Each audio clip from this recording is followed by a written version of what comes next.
Welcome to Learning English with Captain Binoy Varakil, Assistant Professor, Department of English, St. Joseph's College, Devgiri, Calicut, Kerala, India. We learn the uses of modal auxiliary verbs, and today we are looking at the different uses of the modal auxiliary verb ought to. In fact, we have to understand the fact that ought, the modal auxiliary, is always going along with the to infinitive. Rather, we have the to close to the very expression ought, and it is always mentioned like or uttered like used like ought to. It is always ought to. Alright, and ought to is used for many purposes, and the main use of ought is to say that something is probable. We make a lot of utterances like, okay, we sometimes say, he ought to be here before noon. This is, yes, probably. It's probable that, yeah, he ought to be here by noon. So, in order to say that something is probable, we use the modal auxiliary verb ought to. For example, Alex ought to be here before 12 a.m. Alright, and similarly we say, alright, he ought to be here before evening. Alright, or they ought to be here by Monday. Okay, we are making, of course, a presumption, right?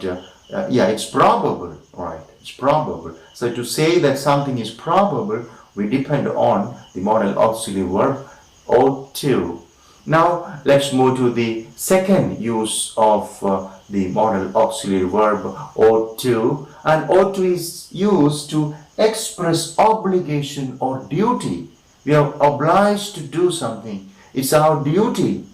And we say, right, examples like, you ought to be more careful.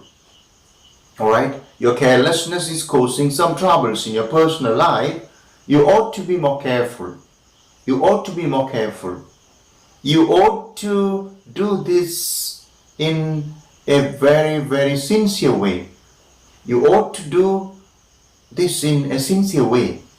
You ought to help your friends. You ought to help your parents. You ought to educate your children. So, ought to is used to express obligation or duty. That is the second use of ought to. And we move on to the third, and is ought to plus perfect infinitive. Ought to plus perfect infinitive is used to talk about the past. And we say, I ought to have informed you that I was coming, right? Yeah. Alright, I came all on a sudden and you are not prepared to receive me. So it's my mistake, right? In the past I should have done something, and we say that I ought to have informed you that I was coming. So in such context, of course, to talk about the past, something you should have done in the past, of course, right? We depend on the modal auxiliary verb ought to, and we say, I ought to have informed you that I was coming. He ought to have told us that he would have done the work.